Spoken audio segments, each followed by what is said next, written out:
میں اس کو اپنا ایک زمانہ جاہلیت کا دور سمجھتا ہوں. تو مطلب فیمیل ایکٹریسز کے ساتھ بھی کام کیا, سنگرز کے ساتھ بھی کام کیا. یہ نئے لڑکے لڑکیاں جو ہیں وہ کافی زیادہ پرفارم کرتے تھے, ایون کہ وہ میرے اسٹوڈنٹ تھے, میں ان کو سکھاتا بھی تھا. بہت پیارا سوال ہے. اس میں آپ کو اس پلیٹ فارم سے ضرور کہنا چاہوں گا, اور میں چاہوں گا کہ اس ویڈیو کو لازمی شیئر کریں, کیونکہ اس طرح کے کوسچن آنسرز بہت کم پلیٹ فارم پہ ہوتے ہیں. ہماری فیملی میں بھی شادیاں ہوتی رہی ہیں, آگے بھی بہت سارے لوگوں کو دیکھتے ہیں کہ صبح کو جو ہے وہ قرآن خوانی ہوتی ہے اور رات کو مہندی کا فنکشن ہوتا ہے. السلام علیکم, آپ دیکھ رہے ہیں لاہوری جلوہ. آپ کے ساتھ موجود ہے آپ کا خدمت گزار فہد حسن. جی تو ناظرین, میرے پاس جو شخصیت موجود ہے یہ کسی تعارف کی محتاج نہیں ہے. ان کا نام عثمان بیگ ہے. عثمان بیگ اب کیا ہیں اور پہلے کیا تھے, پہلے کی تصویریں آپ میری اسکرین میں دیکھ سکتے ہیں. جی تو ناظرین, یہ وہی عثمان ہے جو ماڈل عثمان کے نام سے مشہور تھا, جو سٹیج پرفارمنس کیا کرتا تھا, جو بڑے بڑے اداکاروں کے ساتھ جنہوں نے کام کیا ہے. نرگس ہو گئی, سٹیج ڈانسز کی ہیں, جتنی بھی سٹیج ایکٹریس تھی ان کے پیچھے ڈانس بھی کیے ہوئے ہیں. یہ اپنے کالج میں بھی بڑے اچھے ڈانسر رہ چکے ہیں. یہ تو ناظرین, جب اللہ پاک جسے چاہے ہدایت دے تو پھر اس کو کوئی بھی رد نہیں کر سکتا, اور اللہ پاک ہدایت دیتا بھی اس کو ہے جو ہدایت چاہتے ہیں. السلام علیکم سر. وعلیکم السلام. عثمان بھائی کیا حال ہے, ٹھیک ہیں آپ؟ اللہ کا فضل ہے, سب ٹھیک. اچھا عثمان بھائی, مجھے سب سے پہلے آپ یہ بتائیے گا, یہ جو سی ماڈلنگ کی فیلڈ تھی آپ اس میں ان کیسے ہوئے؟ اصل میں آج کل تو آپ کو پتہ ہے کہ جیسا ماحول ہوگا انسان اسی چیز کو اختیار کرتا ہے. تو مجھے اصل میں شروع سے انوائرمنٹ ایسا ملا, چونکہ میں انگلش اسکول میں پڑھا ہوں, اور یہ انگلینڈ بیس اسکول تھا کیتھیڈرل, اور اس کے بعد وہاں پر بھی کچھ ایسا ماحول تھا کہ آپ کو پتہ ہے آج کل ایک سبجیکٹ کمپلسری ہو چکا ہوا ہے آرٹ کا اور میوزک کا اور ایون کہ ڈانس وغیرہ کا. تو یہ ایک ہر اسکول ہر کالج کے اندر یہ چیز ملتی ہے. تو اسکول لیول پہ تو عام بندہ بھی کرتا ہی ہے, لیکن کالج لیول پہ جب میں گیا تھا تو وہاں پر ڈرامیٹک سوسائٹی تھی, اس کے اندر وہاں پر پرفارمنسز کی جاتی تھیں, ویلکم پارٹیز ہوتی تھیں, فیئر ویل پارٹیز ہوتی تھیں. تو اس کے اندر آپ کو پتہ ہے کہ یہ ساری چیزیں پرفارم کی جاتی ہیں. اور اس کے علاوہ پھر بہت سارے کنسرٹس ہم نے وہ بھی کور کیے. کنسرٹ میں عاطف اسلم اور اینی اور جتنے بھی ہمارے یوتھ کے نئے آنے والے سنگر نوجوان تھے تو یہ پرفارم کرتے. تو ان کے ساتھ جو ہے وہ ان کے پرفارمنس سے پہلے میری ڈانس کی پرفارمنس بھی ہوتی تھی اور ایکٹنگ بھی کرتے تھے. تو 15 منٹ کی آپ کو پتہ ہے اسٹیج کے اوپر میکسیمم انٹری ہوتی ہے, تو ایکٹنگ بھی کی اور ڈانس بھی کیا. پھر اس کے آگے اور بھی بہت ساری فیلڈ رہیں میڈیا کے حوالے سے. اس کے اندر آپ کو پتہ ہے کہ پھر مرد اور عورت جس طرح سے ذہن بنا کے کام کرتے ہیں, ایک اپنی باؤنڈریز کو لمیٹیشنز کو کراس کر کے وہاں پر کام لیا جاتا ہے. چونکہ شوبز ہے ہی شو کرنے کی چیز اپنے آپ کو. میں اس کو اپنا ایک زمانہ جاہلیت کا دور سمجھتا ہوں. میں اس چیز کو بالکل پروموٹ نہیں کروں گا, کیونکہ میں آپ کے سامنے آج جو بیٹھا ہوں وہ میں یہ دو دور دیکھ کر بیٹھا ہوا ہوں. پچھلا دور بھی جس کے اندر آج ہماری نوجوان نسل آنا چاہ رہی ہے, اور اس دور میں بیٹھا ہوں جہاں پر ہمارے بڑے ہمیں لے کے آنا چاہ رہے ہیں, ہمارے علماء ہمیں لے کے آنا چاہ رہے ہیں. تو یہ دو دور ہیں. تو اس اعتبار سے میں یہ کہوں گا کہ جو کم سے کم آپ عام روٹین کے اندر اپنے فیملی کے اندر یا اپنی پرسنل لائف کے اندر جس طرح کا لائف سٹائل گزار رہے ہیں بے دینی کا, تو وہ تو چلو کسی حد تک کیا نام ہے سمجھ آتا ہے کہ ایک ماحول نہ ملنے کی وجہ سے ہے, لیکن کم سے کم انسان کا ایمان بچا ہوا ہے. لیکن یہ جو بے دینی کا ماحول ہے, یہ جو ایسا ماحول ہے, یہ سب سے بڑی بات ہے کہ جب انسان اس طرح کے ماحول میں جائے گا جہاں پر اس کو فحاشی اور یعنی یہ سب دیکھنے کو ملے گا, تو اس انسان کا قصور نہیں ہے. سب سے بڑی بات ماحول کی ہے. کس کا دل نہیں چاہتا کہ یہ سب چیزیں میں اڈاپٹ نہ کروں, اور کس کا دل نہیں چاہتا کہ مجھے جو ہے وہ لوگ پہچانے نہ, ہاں اچھے نام سے پہچانے. لیکن یہ تھا کہ اس وقت چونکہ فیلڈ کے اندر کام کرنا تھا تو مطلب فیمیل ایکٹریسز کے ساتھ بھی کام کیا, سنگرز کے ساتھ بھی کام کیا. لیکن میں بہت تھوڑے عرصے کے اندر بہت زیادہ کام کر لیا تھا. تقریباً اراؤنڈ 40-50 کے درمیان میں نے پی سی رائل پام میں یہ لائیو شوز میں اس کا آپ کو بتا رہا ہوں. پھر اس کے بعد جب میں کالج سے فری ہونے والا تھا, 1 سال رہ گیا تھا, تو اس دوران مجھے کچھ 1-2 کمرشل بھی ملے, اور اس کے بعد ایک کوی خان صاحب کے ساتھ بھی میں نے ایک پروگرام کیا. پھر جو ہے وہ 1-2 ڈرامہ بھی کیے رویل نیوز کے اوپر، اور کرنٹ افیئرس کے اوپر ڈاکیومنٹریز بنتی تھیں وہ بھی کی. میری بیسک فیلڈ بیسکلی ڈانس کی تھی، اور تقریباً ہر سال میں خود تو پروگرامز کرتا تھا، لیکن میرے ساتھ نئے لڑکے لڑکیاں جو ہیں وہ کافی زیادہ پرفارم کرتے تھے. ایون کہ وہ میرے اسٹوڈنٹ تھے، میں ان کو سکھاتا بھی تھا. میرے ساتھ اور بھی میرے کولیگ تھے، وہ بھی کیا کرتے تھے. کچھ ان میں سے بھی دین پہ آ گئے، کچھ ابھی نہیں آ سکے. باقی یہ سب تھا کہ ایک ایسا ماحول تھا کہ جس میں سے میں سمجھتا ہوں کہ نکلنا بہت زیادہ آج کے دور میں مشکل ہے، بہت زیادہ. اچھا عثمان بھائی بتائیے گا، یہ بہت بڑا فیصلہ ہے کیونکہ آپ کے ارد گرد آپ کا جو سا انوائرمنٹ ہوتا ہے جو آپ کو اس فیلڈ میں دیکھنے کے عادی ہیں، تو جب آپ نے دین اختیار کیا ایک پراپر طریقے سے، تو تب آپ کے ارد گرد انوائرمنٹ کا، آپ کی فیملیز کا کیا ریئیکشن تھا آپ کے ساتھ؟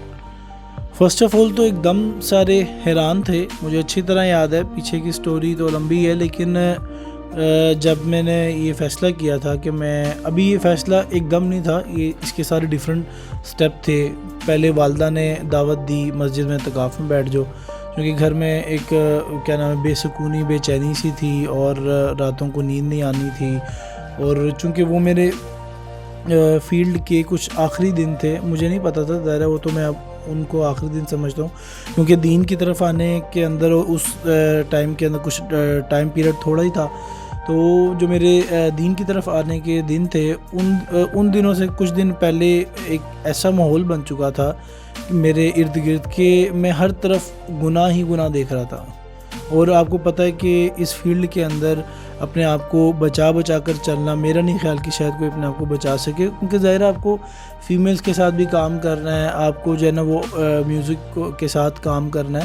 تو آج کے دور میں مشکل ہو جاتا ہے جب آپ چلے جاتے ہو، جب آپ نہیں جاتے ہو تو بچ جاتے ہو. تو ایک بے سکونی کا ایلیمنٹ تھا. تو جب مجھے اس راستے سے سکون ملا، تھوڑا سا میں اعتکاف میں بیٹھ گیا سکون کے لیے. وہاں پر ایک بندے نے مجھے، وہ تبلیغی جماعت کے لوگ تھے، انہوں نے دعوت دی، اسامہ اس کا نام تھا. اس کے بعد پھر ہماری مسجد جو تھی جدھر میں اعتکاف میں بیٹھا تھا، وہاں پر ایک سافٹ ویئر انجینئر تھے، آصف ان کا نام تھا. تو انہوں نے مجھے اپنے سافٹ ویئر ہاؤس میں جاب بھی دی. تو میں ان کو اور ان کی نسلوں کو دعائیں دیتا ہوں، آج بھی دعائیں دیتا ہوں. آج جتنا بھی بزنس ہے میرا، اللہ نے انہی کے ذریعے سے یہاں تک پہنچایا ہے. اور اس کے بعد پھر میری والدہ کی کافی سپورٹ تھی. لیکن خاندان کے اندر ایک دم تھوڑا سا شوق ہوتا ہے انسان کہ بھائی اس نے داڑھی رکھ لی ہے. بہت سارے لوگ باتیں کرتے ہیں اور یہ بھی بات اٹھاتے ہیں مین چیز کہ بھئی اب تم کماؤ گے کیا، تم خالی دین ہی کرتے رہو گے تو دنیا کو کون دیکھے گا، دین اور دنیا ساتھ ساتھ ہیں. تو میں یہ سوچا تھا کہ دین اور دنیا کیا ہے. تو ہمارے دور کے اندر مطلب ہماری فیملی میں بھی شادیاں ہوتی رہی ہیں، آگے بھی بہت سارے لوگوں کو دیکھتے ہیں کہ صبح کو جو ہے وہ قرآن خوانی ہوتی ہے اور رات کو مہندی کا فنکشن ہوتا ہے. مطلب میرے ذہن میں نہیں آتا کہ یار چلو آپ اس چیز کو جوڑ لو اپنے ولیمے کے ساتھ. ولیمہ سنت عمل ہے، چلو آپ اس پہ گانا بھی اگر چلا رہے ہو، لیکن وہ ایک فرض ہے، ایک سنت ہے وہ. تو اس کے اندر اگر آپ کو صبح کو قرآن خوانی کرتے ہو تو رات کو جو ہے ولیمہ سمجھ بھی آتا ہے. لیکن مہندی والے دن ہی آپ، تو اکثر جب میں بات کرتا تھا تو ان کو مثال دیتا تھا کہ آپ کے نظر میں دین اور دنیا یہ ہے. اور پھر وہ کہتے تھے رشتہ کون دے گا، داڑھی رکھ لو گے، ٹوپی پہن لو گے. داڑھی ٹوپی والے کو لوگ صحیح نظر سے دیکھتے نہیں ہیں. یہ لوگوں کی غلط نظر ہے، یہ لوگوں کی غلط سوچ ہے. آپ یقین کریں جب میں نے داڑھی کی نیت کی تھی اور جب میں نے یہ میرا ظاہر چینج ہوا تھا، آہستہ آہستہ چینج ہوتا ہے. جب میں نے اپنی یہ داڑھی اور ٹوپی والی تصویریں اور یہ اس گیٹ اپ کے اندر پکچر وغیرہ اپلوڈ کی تو غیر مسلم میری اس ظاہر کو دیکھ کے ذریعہ بنے اسلام کے اندر آنے، اس حد تک گئے ہیں. اس کا وہ ایک الگ سٹوری ہے ان کا. میں نے میرا ظاہر دیکھ کے متاثر ہوا اور میرے ظاہر کی بنیاد پہ اللہ نے میرے ذریعے سے اس کو کلمہ بھی پڑھایا. تو سب سے بڑی بات یہ ہے کہ ہم اپنے یہ مولوی کے حلیے کو اور اس کو سمجھتے ہیں کہ کوئی شادی جو ہے وہ ہونے کے اندر رکاوٹ پیدا کرے گا.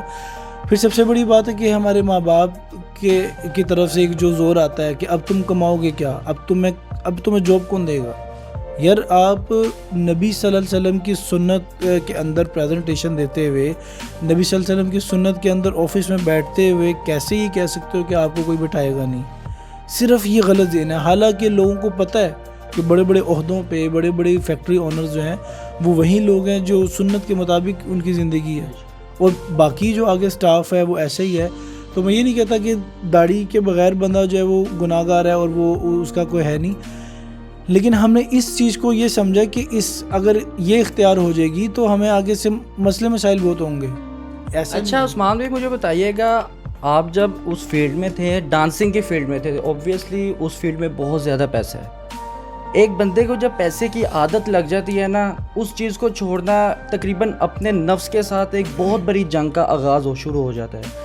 اچھا پہلے تو چلے آپ گزارا کرتے تھے، سب آپ کے ارد گرد آتے تھے، ایک آپ کے پاس فیم بھی تھا، آپ کے پاس پیسہ بھی تھا، جسے چاہے آپ مل سکتے تھے، جس کو ملنے کے لیے لوگ لائنوں میں لگے ہوتے ہیں، سیلیبریٹیز جسے کہا جاتا ہے آج کل کے دور میں.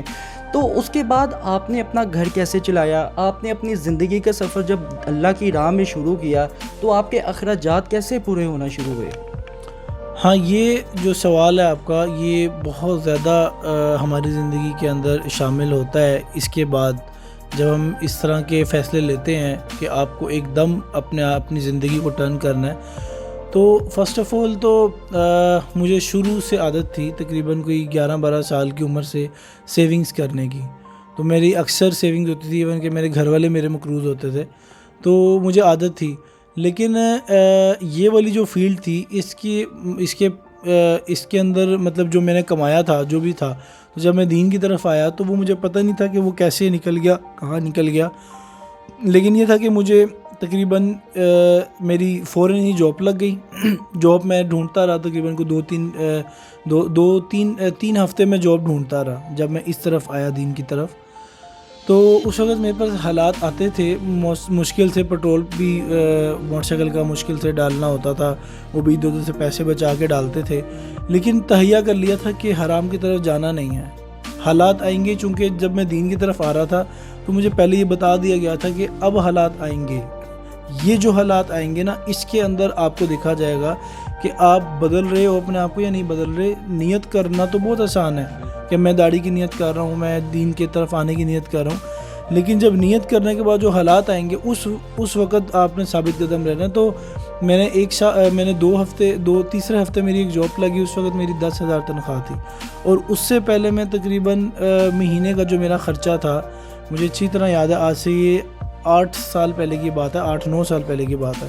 تو میرا اس وقت خرچہ تقریباً مہینے کا 35, 40, 50 ہزار تھا. اور اس کے بعد 10,000 میری سیلری ہو گئی جب دین کی طرف آیا. لیکن میرے الحمدللہ سارے خرچے پورے ہو رہے تھے، میں جوڑ بھی رہا تھا، اور حیران تھا کہ یہ برکت، اتنی حلال کی برکت ہے. تو ایک وقت ایسا بھی آیا میرے پاس کہ جب میں دین کے اندر آ گیا تو 1 سال تک تو میری 2 سال تک میری جاب اچھی رہی. لیکن جب وہ بھی میری جاب ختم ہو گئی تو اس میں 6 مہینے یا سال تک میرے پر حالات آئے کہ میں بس کے اندر بھی نہیں جا سکتا تھا. ایون کہ آپ کو پتہ ہے کہ اللہ کے راستے میں جانے کے لیے بھی ذرا مال کی ضرورت ہوتی ہے، تو ادھر بھی جانے کے لیے میرے پاس پیسے نہیں ہوتے تھے. تو لوگ آتے تھے کہ یار مسجد آؤ، آگے چلتے ہیں، تبلیغ کے لیے چلتے ہیں. تو میرے پاس اس وقت بھی پیسے نہیں ہوتے تھے. تو شاید وہ اس وقت دنیا کے آگے سوال نہ کرنے کی وجہ سے شاید اللہ نے آگے دیا، اور بہت ساری وجوہات ہیں. لیکن حالات بہت زیادہ آئے، اور دنیا کے بھی آئے، داڑھی رکھنے کی وجہ سے بھی لوگوں نے تانے بھی دیے. لیکن ایک بہت بڑا مجمع جس نے اس چیز کو پسند کیا، خاص کر کے نوجوان لڑکے لڑکیاں. ایون کہ مجھے اتنے رشتوں کی آفر تھی، تو میں نے جلدی میں اپنا رشتہ کرایا کہ شاید میں کسی غلط ہاتھ نہ چڑھ جاؤں. ظاہر ہے زمانے کا نہیں پتہ ہوتا. اچھا عثمان بھی بتائیے گا، آج کل کی جو سے نوجوان یوتھ ہے یا نوجوان نسل ہے جو دنیا داری میں ہم سب بھرے ہوئے ہیں، تو دین میں کیسے ہم شامل ہو سکتے ہیں، کیسے ہم اپنے آپ کو راہ راست پہ لا سکتے ہیں؟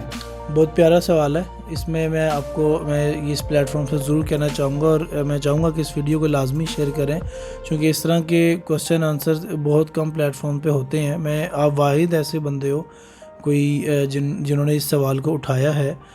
دیکھو، جو چیز جہاں پر بنتی ہے نا، وہ وہیں پر ہی بنتی ہے. گاڑی جو ہے وہ اپنے کارخانے میں بنتی ہے، اور جو ہے وہ سونا سنیارے کے پاس بنتا ہے. تو ہر چیز اپنے ایک جگہ ہے اس کی مخصوص. انسان کی بننے کی جگہ ماں کا پیٹ ہے. اگر وہ ماں کے پیٹ سے وقت سے پہلے باہر آ جائے، پوری دنیا کے لوگ ڈاکٹر مل جائیں، وہ جسم کا حصہ نہیں بنا سکتے.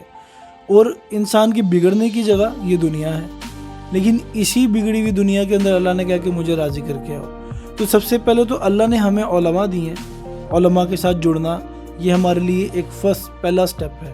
کیونکہ آپ جب تک آپ ہر چیز کے لیے اپنا استاد رکھتے ہو. ہم نے ڈانس کے لیے آگے جا کے اپنے استاد بھی رکھے یہیں پر ہی ایک اکیڈمی تھی، میں جاتا تھا وہاں پر. تو ڈانس کے لیے ایون کہ غلط کام کے لیے آپ کے استاد آپ رکھتے ہو تو اچھے کام کے لیے کچھ نہیں ہے. جنگل کو بنانے کے لیے کوئی محنت نہیں ہے، لیکن ایک آم کے درخت کو کھڑے کرنے کے لیے پورے 5-6 سال لگ جاتے ہیں، محنت ہے. تو جو پھلدار چیز ہے، جو جس نے آپ کو پھل دینا ہے، اس کے لیے آپ کو محنت کرنی پڑے گی. تو پہلی چیز کیا کہ آپ علماء کے ساتھ جڑو. دوسری چیز ماں باپ کی عزت اور ماں باپ کی قدر، کیونکہ جب آپ ماں باپ کی قدر کرو گے، عزت کرو گے، اور جو علماء سے علم ملے گا، یہ پلس ہو کر آپ کو آگے اللہ کی طرف تعلق بنائے گا. جب اللہ سے تعلق بنے گا تو ہر راستہ آپ کے لیے آسان ہو جائے گا. تو تیسری چیز یہ ہے کہ ہم اپنا جو سارا دن کا جو ایک نظام ہے، ٹائم ٹیبل ہے، وہ بنائیں کہ میں نے اتنا ٹائم اس کو دینا، اتنا ٹائم اس کو دینا، پھر دین کے لیے ٹائم نکلے گا.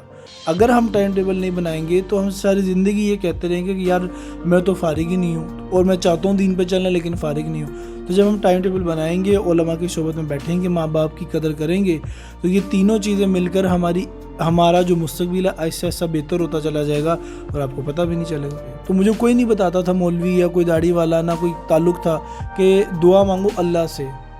لیکن اللہ سے دعا مانگنے کی وجہ سے یہ تھا کہ اس وقت میں دنیا مانگتا تھا، یہ دین نہیں مانگتا تھا، لیکن وہ دنیا مانگنے پہ بھی اللہ نے دین دے دیا.